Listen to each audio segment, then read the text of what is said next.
امریکہ میں اس وقت Donald Trump کے خلاف احتجاجی مظاہرے زوروں پر ہیں اور اس احتجاجی تحریک کا نام ہے نو کنگز، یعنی مطلب یہ کہ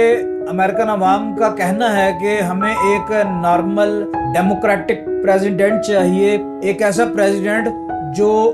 ڈیموکریٹک نارمز کو مانتا ہو۔ ہمیں کوئی اس طرح کا پریزیڈنٹ نہیں چاہیے جو کنگ جیسا رویہ رکھتا ہو اور جس کو کنگ بننے کا شوق ہو۔ امریکن ووٹرز کا کہنا ہے کہ ہم نے اس کو ووٹ دے کر پریزیڈنٹ بنایا تاکہ یہ ہمارا بھلا کر سکے، لیکن اس نے اقتدار میں آتے ہی اسرائیل کا بھلا کرنا شروع کر دیا۔ وہ الگ بات ہے کہ اس نے جو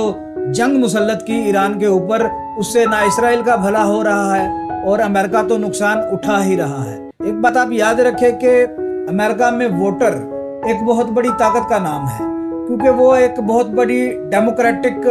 امپائر ہے دنیا میں، ایک ایسی امپائر جہاں پہ ووٹر کی عزت ہوتی ہے واقعی، اور جس امیدوار کے پاس ووٹر ہوتا ہے وہ طاقتور ہوتا ہے اور نتیجے میں اسے اقتدار ملتا ہے۔ لیکن جب یہ ووٹر آپ کے خلاف ہو جاتا ہے تو وہی ووٹر آپ کو پھر سڑکوں پر ملتا ہے اور احتجاجی مظاہرے کر کے پھر آپ کو گھر بھیجنے کی صلاحیت بھی رکھتا ہے۔